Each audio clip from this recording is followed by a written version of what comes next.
Right, I think we have a green light. Excuse me. And we're live. Good evening, everyone, and hello to Jacob, Any Jake, and Davey.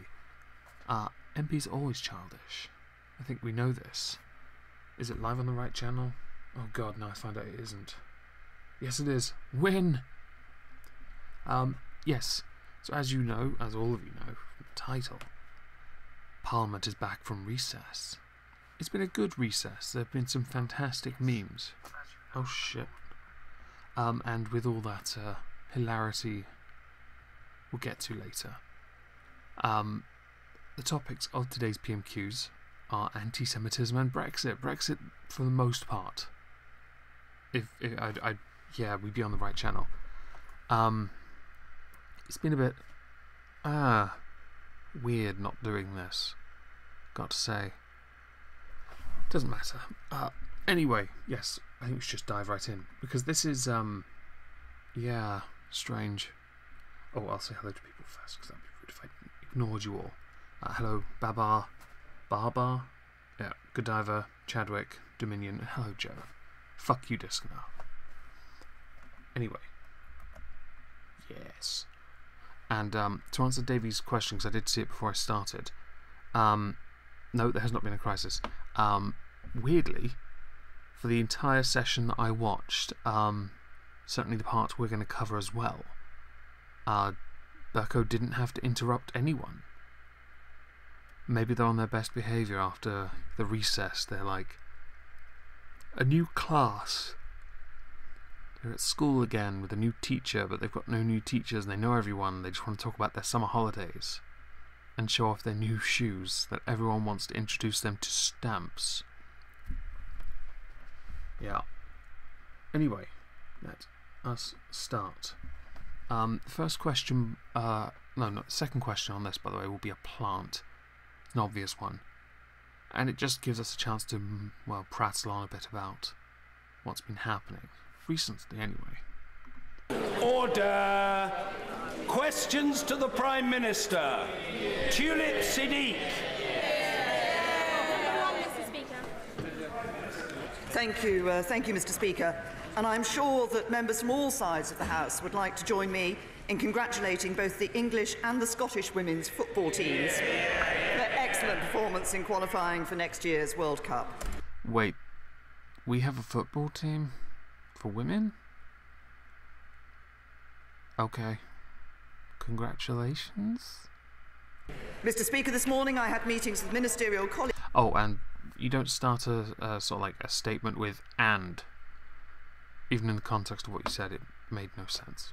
And others. In addition to my duties in this House, I shall have further such meetings later today. Tulip Siddiq. Thank you, Mr. Speaker.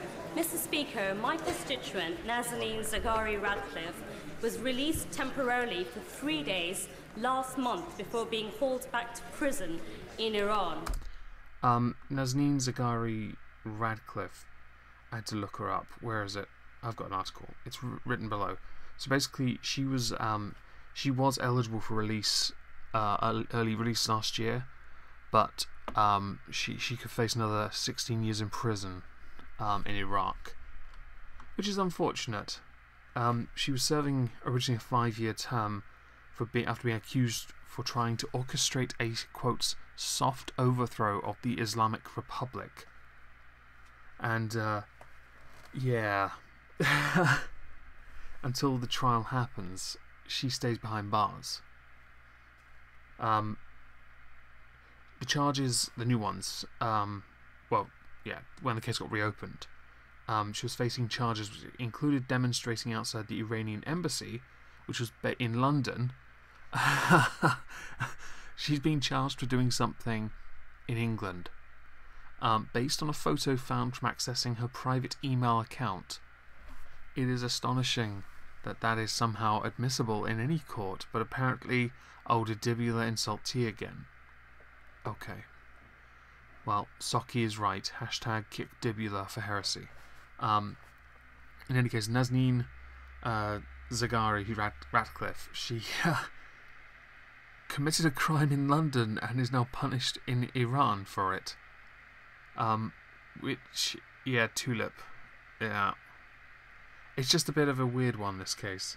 And the problem is trying to get Iran or President Rouhani to even entertain the notion you can't charge someone in your country for a crime that wasn't a crime in the country it was committed in. Yeah. Although, it is all quite, while sad, quite amusing. I mean, if any one of us wrote in the chat here that President Rouhani sucked big juicy dick, or even my saying it, and I then go to Iran on a holiday and they found it, I'm sure I'd be in prison along with many of you. Only Muslims have rights in the UK. Yes, quite right. In any case, until the trial goes through, yeah, it's a bit of a mess. So yeah, I think under circumstances they shouldn't be able to charge her for what they're doing. You are thinking you have rights. Yes, my mistake. I think she should be released personally. It's not, what she did was not a crime. Unless somehow they have jurisdiction in a different country, which baffles. I think it baffles international law. Worse still, when she was on furlough, she was contacted by the Iranian Revolutionary Guard saying that if she attempted to contact the British Embassy, her family would be harmed. If that's true, right, say that's true, do you really think it's such a wise move to stand up in Parliament and tell everyone? I mean, I know it's the very definition of a grass, and of course they should be outed, but her family's safety come first. Unless you've got some guards on them, I think this is probably one of the more reckless moves. Oh god, this guy's such a dick. I want to punch him in the face. I'm kidding. I'll pay someone else to do it. I find it deeply troubling that a British citizen was threatened against contacting her own embassy. Does the Prime Minister share my concern, and will she raise the specific issue with President Rouhani when she next speaks to him, perhaps in New York later this month? Can I say to the Honourable Lady that I share the concerns that she has expressed, and our thoughts, I know, across the whole House remain with Nazanin Zaghari Ratcliffe during this difficult time, and with her family and her friends who've been campaigning tirelessly, obviously, for her release. The Honourable Lady will know, as this is her constituent, that one of the difficulties is the question of whether or not the Iranian government recognises dual nationality, which they do not, and they're not obliged to under international law. But they should recognise that the crime they're supposedly trying to try her for now isn't a crime because it happened in another country. Therefore, their jurisdiction does not apply. If we're supposedly guilty of crimes for doing things in our country that is illegal in another country, then I think a lot of us are fucked when we go abroad. I'm trying to think of something really ridiculous in American law. And then if I do it here, and then go to America like I intend to for a little holiday next year, should I be arrested for that? Maybe I should become a part of the Arizona chain gang. I don't know. She asked me to raise this matter with President Rouhani. I regularly do whenever I speak to President Rouhani. It's an issue also that the Foreign Secretary, the Foreign Office, other ministers consistently raise with the Iranian government, and we will continue to do so. Maggie through. Okay, this next question is a plant. It's an obvious plant, but it does bring up some rather interesting little bits that we're going to talk about, because yeah, it's about the anti-Semitism bit. This is the only part of PMQ's minus one bit around about 13 minutes in, which we're going to focus on at the end, because it's just, it's so fucking stupid. Thank you. Anti-Semitism has no place in British public life. Yes, but I'm starting to take the opinion that what is and is not anti-Semitism it seems to become more and more subjective. I think, and I tend to agree with Labour when they say you should still be allowed to criticise Israel, and that's an important point. I tend to agree with, and it's great they finally adopted the IHRA's definition. I believe IHRA, is that it? Whatever. Will my right honourable friend assure the House that she will always work to make sure that this remains the case? Can I say to my honourable friend, Jewish people living in this country should feel safe and secure and not have to worry about their futures in their own country. There is no place for racial hatred in our society, and it's important that we take every step to tackle it. That's why, as a government, we were the first country in the world to adopt the definition of anti-Semitism set out by the International Holocaust Remembrance Alliance. Yeah, got it right. We've been taking steps, providing funding to ensure security measures can be taken in Jewish faith schools and synagogues, and we've provided funding to the Holocaust Memorial Day Trust to run events for Holocaust Memorial Day. I believe that we should all be united in our determination to tackle anti-Semitism. When this first started happening and the calls for anti-Semitism against Labour, I mean, there are a number of instances where, or incidents, there's so many as well, where there are things that are questionable, not anti-Semitism, and then there are some that actually are anti-Semitism. You don't even need the IHRA's definition to know it's anti-Semitism. And it's quite annoying that while the Tories get caught out with Islamophobia, supposedly, Labour get caught out with a trend of anti-Semitism. And it's not... Oh, it's tricky. Yeah. I think with the more recent ones that have been levelled at Jeremy Corbyn, not getting any kind of response from him does him no favours. And I've stated this a few times. If you want to tackle a problem, you've got to be outright honest and blunt about it. In fact, one of the great things we have in current year is social media. I've seen the Labour Party put up a number of videos crapping on the Conservatives with their token coloured friends. And I say coloured because there were just too many different races and I couldn't be bothered to get the home-based colour chart out.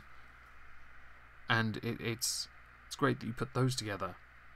But if you want to just say what you think, I don't see how it's almost unparliamentary to just say what you think. And I say that to Jeremy Corbyn, someone who is while a career politician, supposedly a bit of a, I don't want to say maverick, but a bit of an edgy boy in his own right from back in the day, rocking up to work in a co-op shirt. And that's not even a joke. He boasted about that in an interview, and how his mother ironed his shirt. When Theresa May here finishes her little quotes about what Jeremy Corbyn said, I'm going to play the clip of what he said because I think context is important. And there are some articles I've linked below. Some saying he's not anti-Semitic, but what he said here was anti-Semitic, and I'm not sure. So I think the full clip will help, but we'll let her drivel on for a minute before we get to it. Charts are expensive. Yes, they are. So when the leader of the Labour Party stands up, he should apologise for saying that Jewish people who have lived in this country their whole lives do not understand English irony. Right. Clip. Here it is. Right. Yeah. Let's turn the volume up on that as well because I need to hear it. Oh, I love the 100 on this as 160 thumbs down, 84 thumbs up. Go figure. The Guardian got a channel. Oh, they've got more subs than me. It's disgusting. In Parliament, in which Manuel made an... I need to rewind that. Right. The other evening we had a meeting in Parliament in which Manuel made an incredibly powerful and passionate and effective speech about the history of Palestine, the rights of the Palestinian people. This was dutifully recorded by the thankfully silent Zionists who were in the audience on that occasion, and then came up and berated him afterwards for what he had said. They clearly have two problems. One is they don't want to study history, and secondly, having lived in this country for a very long time, probably all their lives, they don't understand English irony either. Manuel does understand English irony and uses it very, very effectively, so I think they needed two lessons which we can perhaps help them with. So with context, is what Corbyn said anti-Semitic? The answer is no. It isn't. Because he makes a pretty good point.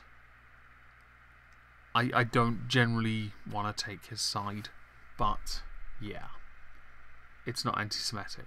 I did link, and I have linked, some articles. One from the creator of Yes Minister, who said, who went on about how he understood irony, but with the context of what Corbyn was saying, he didn't get the point either. And then there were others with others saying that while they don't believe Corbyn is anti-Semitic, his comments about irony were. I'm just not convinced. Even if Corbyn's a fucking idiot, I'm just not. Yeah, I'm not convinced. So let's continue with this. Jeremy Corbyn. Mr. Speaker, there is no place for racism in any form within our society. On that we're all agreed, and we should tackle it wherever it arises, in our own parties as well.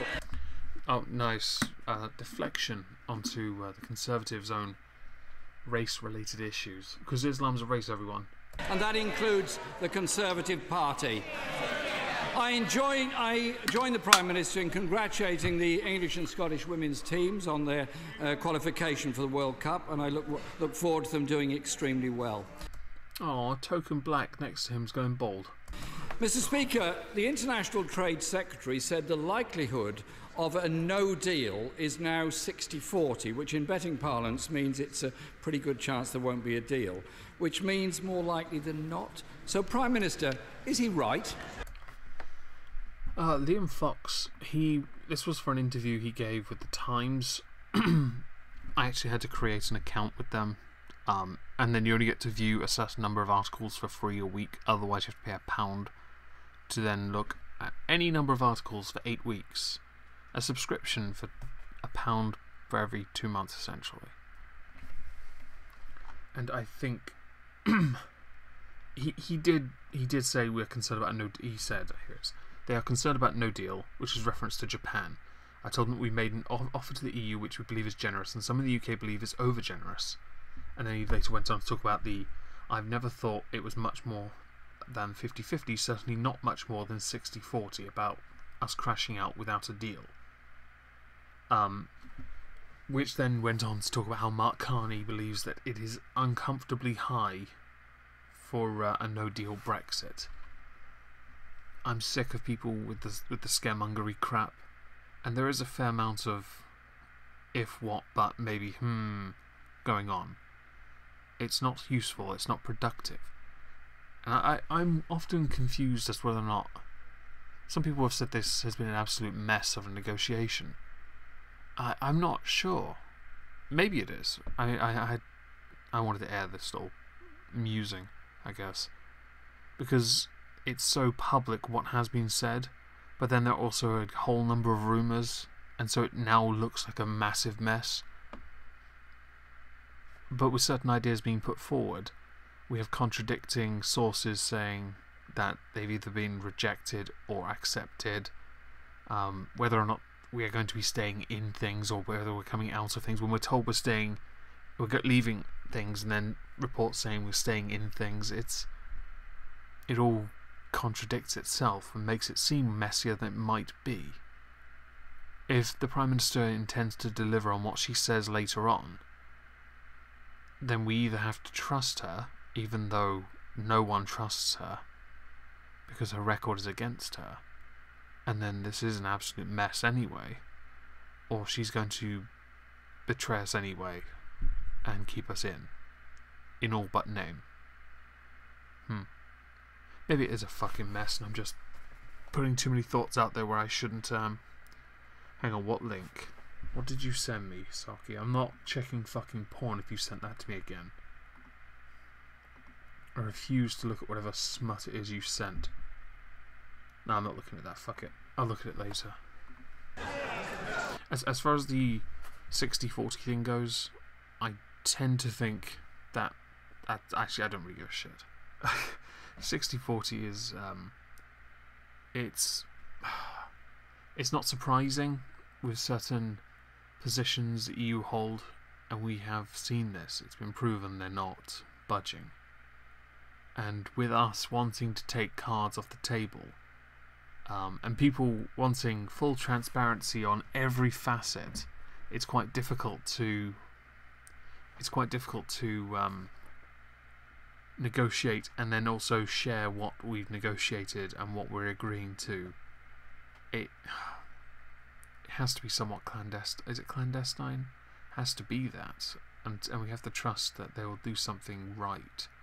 And when they fuck it up, then, you know, I don't know, commit some kind of parliamentary genocide. I recommend repeating Guy Fawkes, but being successful about it. Can I say to the right honourable gentleman, we are continuing to do what we have always been doing, which is working to get a good deal with the European Union for our future relationship once we have left the European Union. But it is entirely right and proper that we should prepare for all eventualities, because we haven't come to the end of the negotiations. It's interesting that now the government does that, because the government wasn't considering all eventualities during the referendum. So why now? And Saki, it is quite possible, and more than likely, that May is fluffing it up on purpose, but that's not surprising, because she's a Remain voter dealing with the Leave position. It's micromanaged much. She shouldn't be involved. Realistically, she's not good enough. I just don't know what to say really about it. It's quite irritating. I see so many. For example, when I was collecting sources for this, there were so many contradictory articles. One would say all the good things, another would say all the bad things. And it's trying to find the one that actually tells the truth. That's the problem. And it's quite frustrating. That means that it's right that we are preparing for no deal, as indeed the European Union have been doing, sending out notices in relation to no deal. So we have been publishing technical notices so that businesses and citizens would know where they stand. I've just noticed that. Glenn. That's actually pretty good. I like that. Saying Zionists don't understand English irony is to the overall Jewish sense of humour like saying flat earthers don't understand perspective is to Christians' understanding of physics. Well said. I like that. Oh dear. And how to prepare in the event of no deal. We've published over 20 so far, and the final total is likely to be around 70. We are making those preparations, but crucially, what this government is doing is working for a good deal, preparing for every eventuality, and preparing to ensure that this country makes a success of leaving the EU, regardless of the outcome of the negotiation. Is that why you were making such a big deal of that South Africa deal, even though it was just a do-over of the original deal that went through the EU? I mean, that wasn't something worth celebrating, really, was it? So, Mr. Speaker, the International Trade Secretary says he's unfazed by no deal. Well, it's always good to put on a face, even if no deal is pretty bad, for everyone involved, to be honest. New Foreign Secretary who's here this morning says that over the summer that a no-deal Brexit would be a huge geostrategic mistake. And the Chancellor who's sitting next to her has written to the Treasury Select Committee stating that a no-deal Brexit would slash GDP by almost 8%, comparable with the global financial crash. Which assessment does she agree with? I want to correct this slightly. Where in the letter to the Treasury Select Committee, which then goes to Nicky Morgan, the chair of the Treasury Select Committee, which is linked below, it says this January provisional analysis estimated that in a no-deal World Trade Organization scenario, GDP would be 7.7% lower. Relative to a status quo baseline, this represents the potential expected static state around 15 years out from the exit point. The analysis did not estimate the path the economy and different sectors might take under no deal and potential for short-term disruption. I know he's rounding up, but I like to be accurate. And I think it's good for him to do the same. Yes. Let's continue. So if you are interested in reading that letter, it's only 2 pages. It's usual, typical bump. It's interesting to note with that letter, it took him a month to reply, which surprised me a little bit, because Nicky Morgan had tried to get hold of him a month prior in July, and he replied in late August. Yeah, maybe he was too busy tanning it up in Menorca, Ibiza. Maybe he goes to Ibiza. Yeah, maybe he does. The director of the World Trade Organization said that no deal would not be a walk in the park, but it wouldn't be the end of the world. The government is right.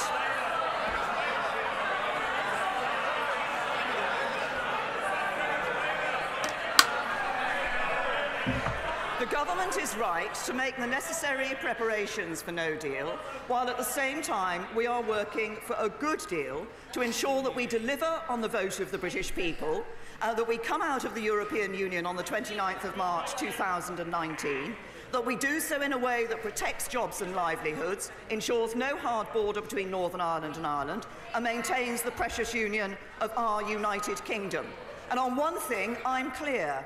We're working for that outcome, and we will not have a second referendum. He should stand up and rule out a second referendum. Yeah, this is weird.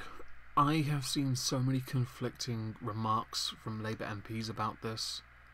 Some saying they support a second referendum, some saying they don't, some saying they accept the result, including Corbyn. In fact, he said that at one point. But he goes oddly silent on this, which seems weird, either because he doesn't want to have to restate it, even though I think under pressure he probably should. I mean, it took him long enough to finally accept the anti-Semitism definition. Different scenario, of course, but I think it's interesting that he hasn't just said, no deal's off the table, there, you happy? Now what? He could actually completely neutralise May by saying that. Certainly shut her the fuck up, really. And yeah, May doesn't really give a shit what people voted for. And no, I don't believe she's going to show any spine. I really don't. Mr. Speaker, the Prime Minister says no deal is better than a bad deal. A bad deal. Well, that's I know you're going to say no deal is a bad deal. But a bad deal, as in something that isn't a no deal. That isn't. I mean, you'd have to know what the bad deal was to begin with. If it's something so if we voted to leave, but we then, while voting to leave, followed through with the Chequers plan, remained a part of the single part market, customs union, common fisheries policy, agricultural policy, the EU Court on Human Rights. Is there any other thing we're a part of? And didn't retain any membership to the council, the parliament, whatever, all that crap. That's a bad deal. Oh, and we still had to pay 39 billion to them. That's a bad deal, because that would defeat the entire point of leaving and basically keep us tethered to them. That's a bad deal. Compare that to no deal. The bad deal is worse than the no deal. Arguably. It is. Oh, it's so tricky as well, isn't it? Because of what happens without a deal in place. We then have to scurry around trying to sort out new trade deals. And I know I know there have been some discussions with other countries trying to sort out trade deals anyway. But of course, how quickly they could be turned around is... well, that's the question, really, isn't it? Without knowing how soon those could be put into place and implemented, I'm not entirely sure if no deal or bad deal, or which one is worse, really.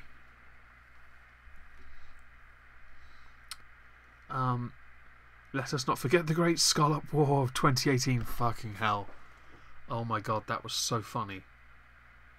That's the height of class war right there.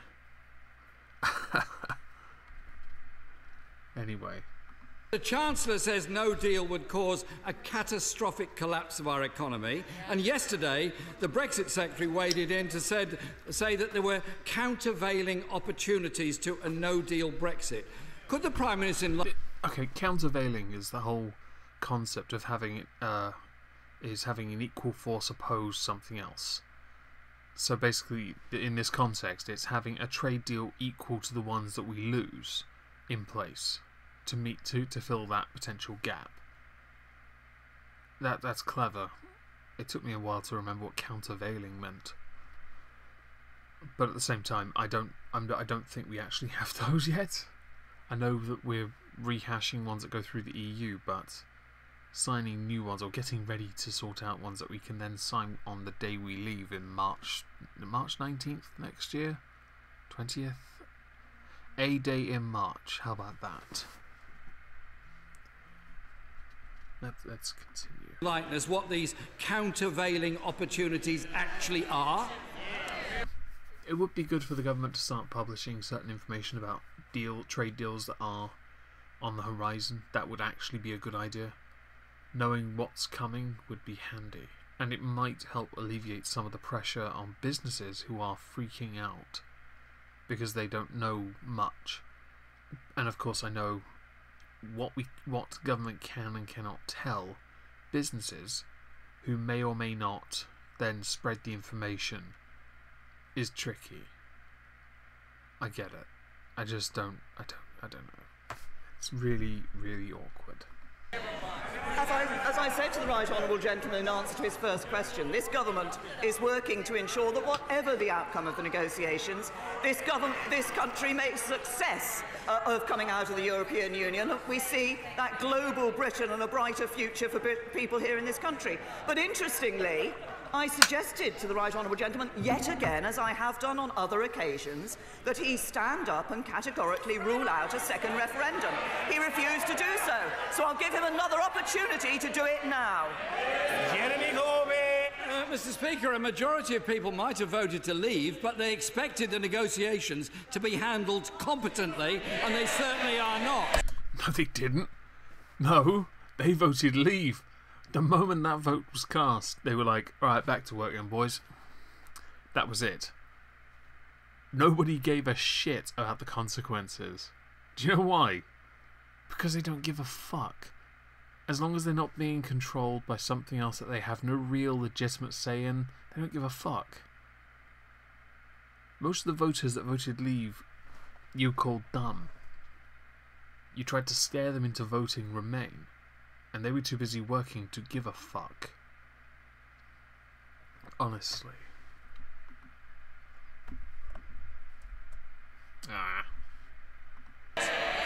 And I didn't hear a single one of these countervailing opportunities. I say to the Prime Minister quite simply this: she can't keep dancing round all the issues. Right. This means we get to now answer something that Saki mentioned earlier, as to whether or not Philip Hammond was maybe dancing it up with Theresa May. And to best exemplify this, we're going to use a very short video by Aussie Man Reviews, because this is the best one, really. Day has come, ladies and gentlemen. The British Prime Minister Theresa May has finally challenged Africa to a dance-off. We all knew this was coming. Jesus, God, Prophet Muhammad, Buddha, the Oracle, they all saw this coming. The prophecy has fucking been fulfilled. Look at those groovy dance moves. Here she is doing the robot, smooth as fuck. She's like Uma Thurman in Pulp Fiction. This is The definition of grooviness. Fantastic. She gives everyone a round of applause. And the tour continues. She's putting on more shows than Radiohead. Is that the fucking shopping trolley? Is she doing the shopping trolley? What about the sprinkler?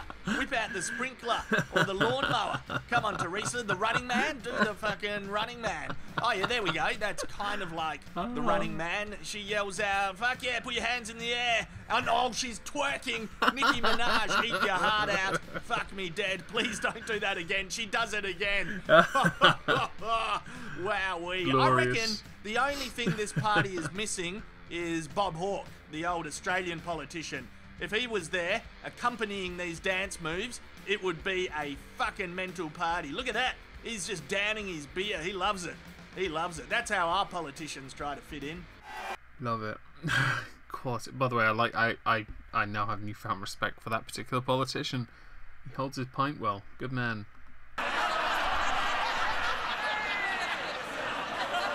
And it seems that I generally think that it is quite funny. Her dancing is pretty funny, but props to her for actually having the balls to do it. So these people can all mock, but let's think, one day in the future, we may well have a Jeremy Corbyn Prime Minister who may well do what Theresa May just did. We might see him on Aussie Man Review's channel twerking. Just imagine that. This man, this not career politician who's been in Parliament for over 30 years, twerking.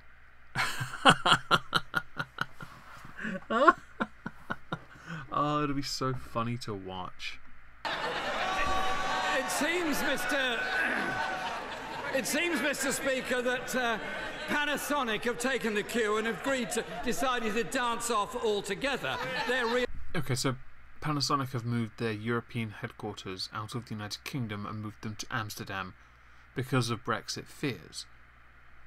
This brings up the question of what businesses can and cannot be told by the government to alleviate those fears. I don't know what that is. I don't know what you can tell them. Because I think it's really difficult. I've already stated it's quite tricky. Either they sign some kind of confidentiality agreement to not disclose the information passed to them by the government, or they agree to share certain information with them, but not all. But then, of course, if you truly want to alleviate that burden, what do you want to do? Well, you want to tell them absolutely everything, don't you? That would alleviate the problem, won't it? It's difficult. I'm not sure how to alleviate their fears. It is not helped by the continually spreading of not just false information but contradictory information. The government has published certain stances, but some of their actions contradict it. They have published certain positions and plans, but then other politicians within their own party have contradicted it by saying something else or saying the government is taking different action. All of this makes it very difficult to respect what the government is trying to do or expect that they will achieve what we want, which is apparently the lols that we've had for months now. I mean, come on, I've been doing PMQ on this channel for 9 months now? I say doing Brexit because, let's face it, it's rarely been anything else. When Brexit's over, can you imagine how weird it's going to be to do a PMQ that won't be about bleating on about the EU? That's going to be very strange. Very, very strange. The more secure your business appear in the face of a no-deal Brexit, the better your bargaining position. Very true. Yes.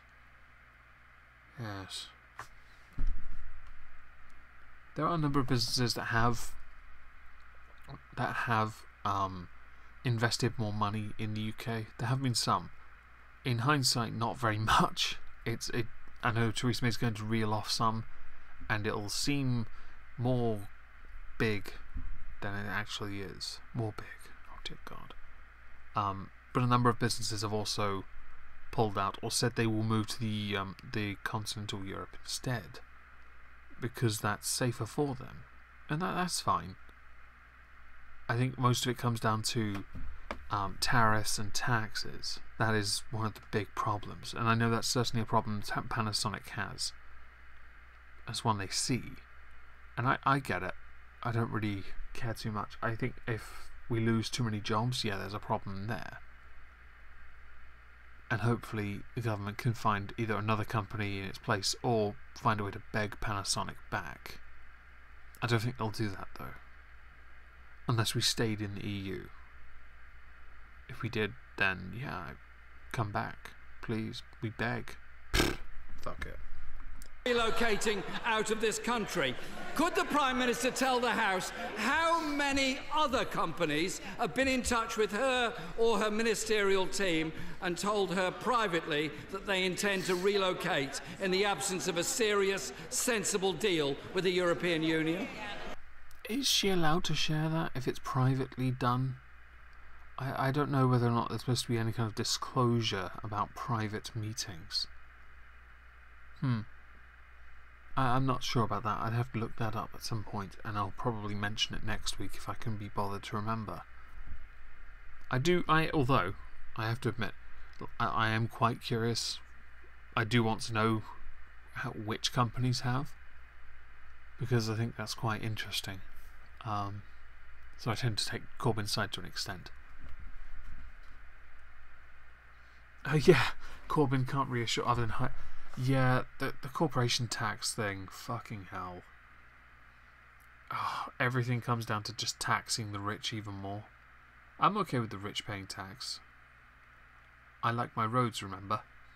But of course, as I should always remind you, taxation is theft, everyone. There's all the downvotes I'm gonna get. Can I say to the Right Honourable Gentleman, what we have seen is businesses showing confidence in our economy. In August, Dyson announced £200 million of investment in their electric vehicle testing facility in Wiltshire. Two Sisters Food Group, Bernard Matthews, have won major new contracts with supermarkets, underpinning 600 new jobs. The Hut Group have announced 200 new tech jobs in Salford. The Hut Group? Aren't they the ones that do My Geek Box? I think they are. Yeah. Okay, little fun fact.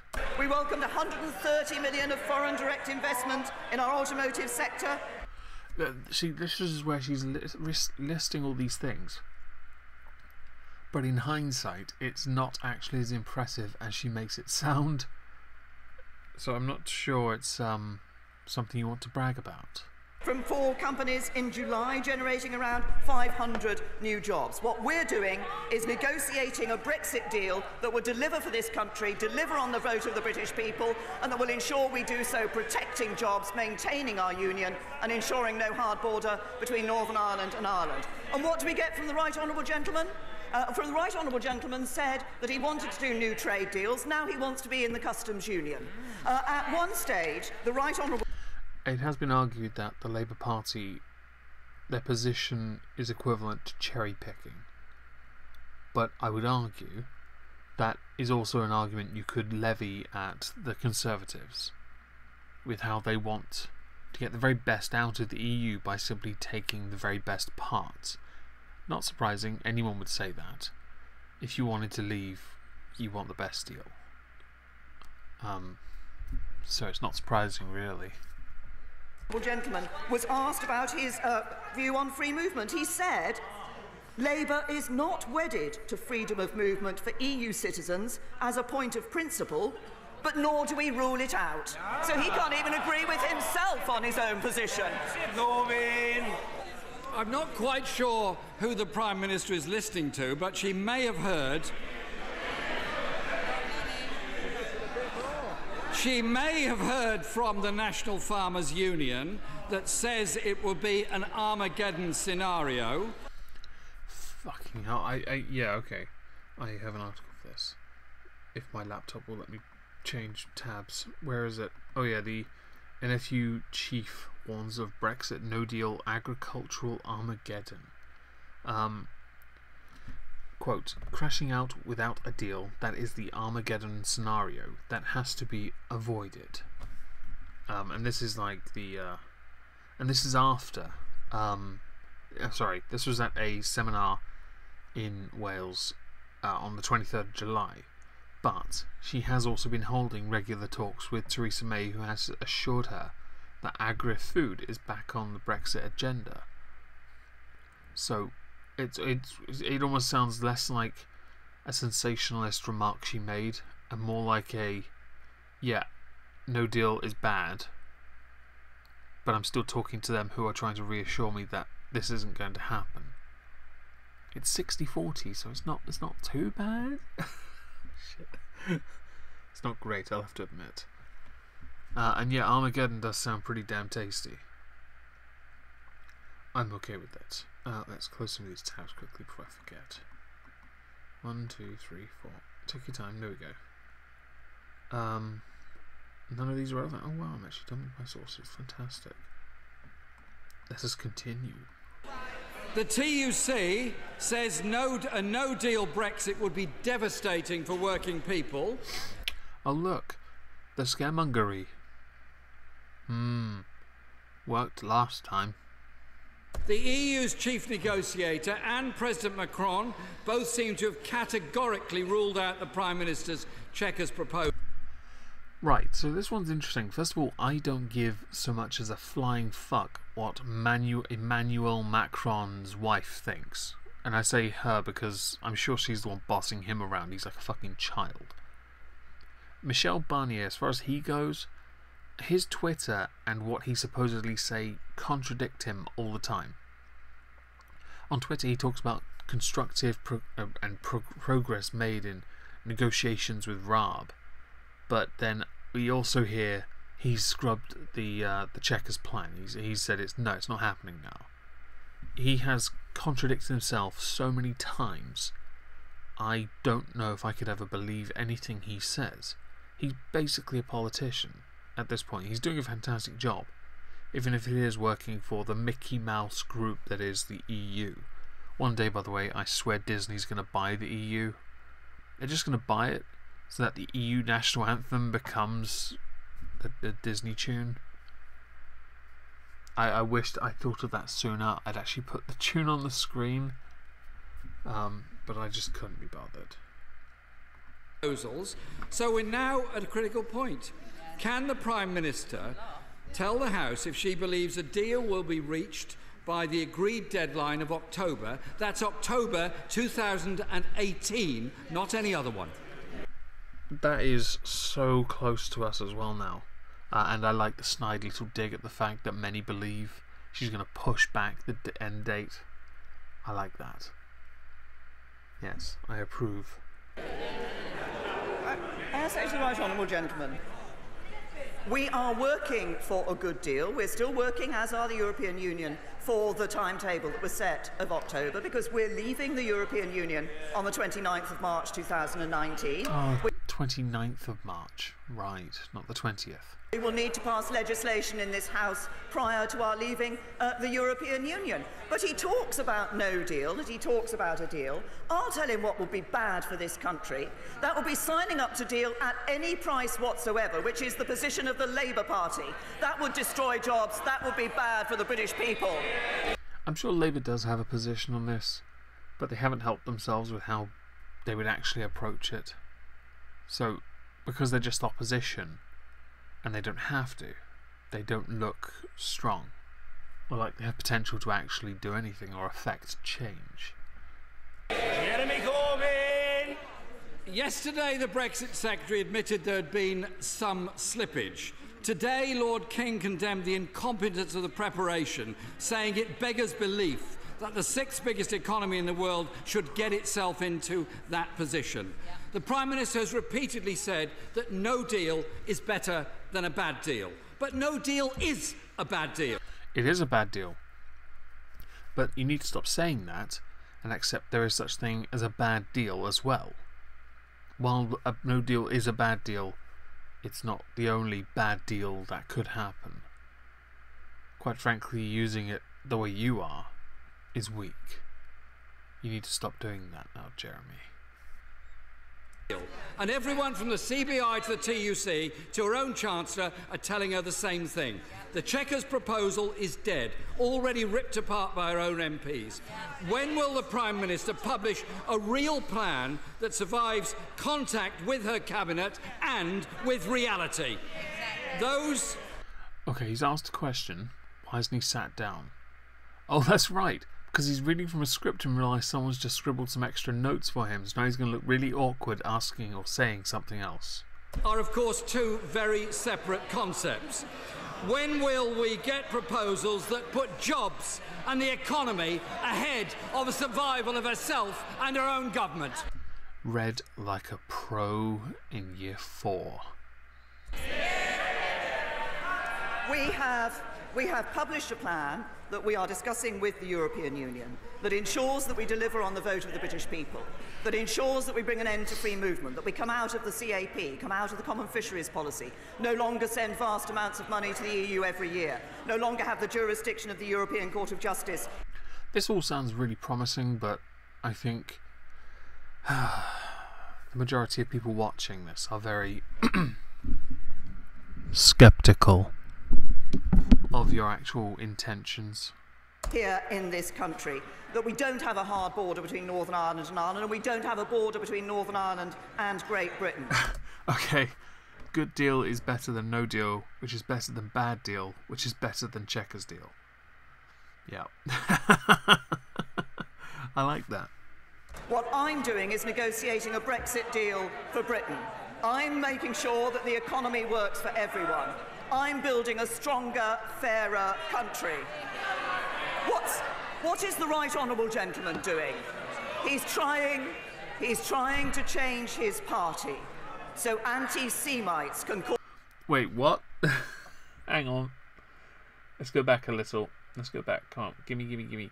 Oh, my mouse is being gay. Stop it. Okay, we're going to have to go back a few seconds. It's fine. I'm making sure that the economy works for everyone. I do apologise for this, but we'll get there. I'm going to mute it and talk here. Building a stronger, so yeah, she's going to say something really bad, really shitty in a second. Yeah. What is the right honourable gentleman doing? Right, let's turn this volume right up. I honestly didn't know this was a species that existed. He's trying to change his party so anti-Semites can call the creation of Israel racist. And he should be ashamed of himself. I love the complete silence on his face, but the indignation on everyone else. I'm surprised they're not laughing at her pronunciation, which was the absolute go-to they could have used. But instead, well, this is what we get. Anti-Semites. Everyone. Semites. Yeah. And the creation of Israel is racist, everyone. It's like taxation is theft. Everyone should know this.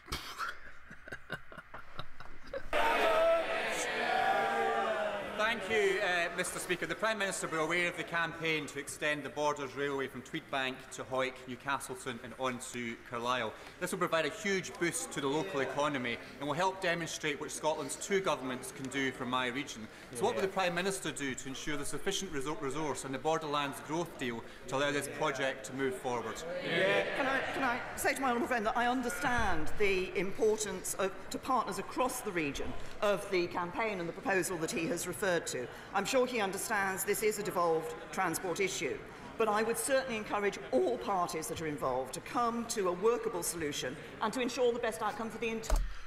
You got a point, Dibs. They sound like sound really bad. They sound like nits, like for hair, but you get them in. But instead, you get obviously Semites in the ocean, or maybe you get them from semen, mites. Oh dear. Entire region, because this can bring great benefits. And in addition to the point he made about the Borderlands growth deal, can I assure him that the UK and Scottish governments will continue to work in partnership to deliver that deal? Ian Blackford. Oh, here we go. Hopefully I framed this right, because I really want you to see him continually touch the paper. Top, bottom, top pinch, bottom pinch, top pinch, bottom pinch, top pinch, bottom pinch. And yes, Scotland needs another 1746. Thank you, Mr. Speaker, and can I congratulate Scotland and England in qualifying for the World Cup. All of us in Scotland are immensely proud of our Scottish women's team. Mr. Speaker, when the Tories introduced Thatcher's poll tax in the 1980s, Scotland... I just realised they've panned the camera up so we can't see him do it, but you can see his arms motioning. Oh, and no one gives a fuck about football. Seriously, I don't give a shit. Was used as a guinea pig. The Scottish Tories... Do you know why you were used as a guinea pig? Because your people weren't supposed to survive.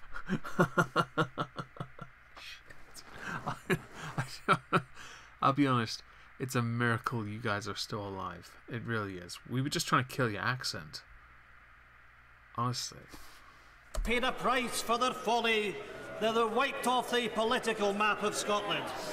The Prime Minister... Yeah, but that doesn't matter now because the Conservatives in Scotland are doing quite well. Although I will admit, the poll tax was a fucking mess. It should never have been introduced. And you can't, and you cannot compare what you're about to compare anyway, poll tax with Brexit. They're not the same thing. One is a tax and the other is breaking of a 40-year relationship. It's a divorce that's incredibly messy. We're not even sure who gets the children yet. And I'm saying we need DNA tests on those. Minister's Chequers plan is even more unpopular than the poll tax. Why is the Prime Minister gambling with Scotland's future by taking us out of the EU against her will? Because you're a part of the United Kingdom. Yes, okay, you voted to stay on the grounds that we stayed in the EU. Unfortunately for you, because of what led to the rise of some what people argue to be far-right beliefs, and groups like UKIP, your position became a case of, well, we have to now gamble it on this vote because people now want to leave. Millions of people wanted to leave the EU.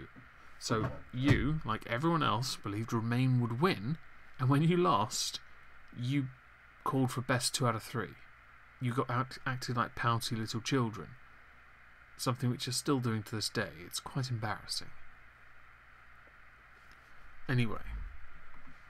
With her disastrous Chequers plan. Yeah. The only people... Wait, what happened? Alex Jones got suspended from Twitter. Okay. I did wonder. It's only a matter of time, to be honest. Who are gambling with Scotland's future, the Scottish National Party want to take Scotland out of the United Kingdom. She didn't answer his question, but I'm not convinced his question needed answering. Because it was quite a, yeah, something. Well, that was no answer to the question. I should remind the Prime Minister, it's Prime Minister's question. Mr. Speaker, Michelle Barnier has said that the Chequers plan is not acceptable. Mervyn King has called the government's... No one gives a fuck what the former Governor of the Bank of England thinks. Seriously, the scaremongery, oh, it's so annoying. This is why people don't like you. And all I'm interested in, really, is you touching the paper. I don't even know why you carry so much paper. You ask 2 questions. Why do you have to have a whole ream of paper in your hands? Is it just so you can tidy them? Preparations, incompetent Prime Minister! Your Chequers plan is as dead as a dodo.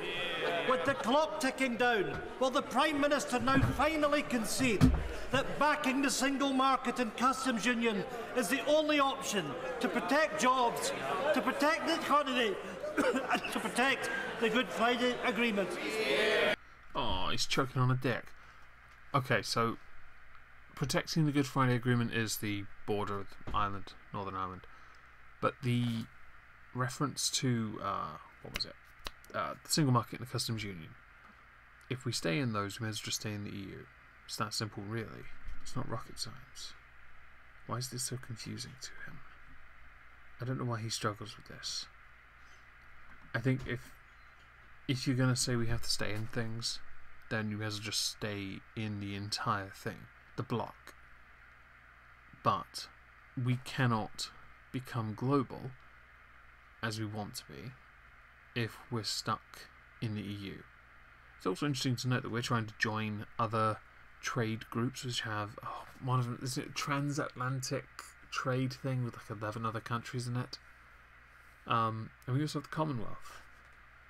Not that that's too great, of course. And based on Scotland desperately wanting to leave the United Kingdom, fuck it, let's make Wales a part of England and just say, make England great again. Slogan, mega. That's right. I like the slogan. It makes us seem powerful. Mega.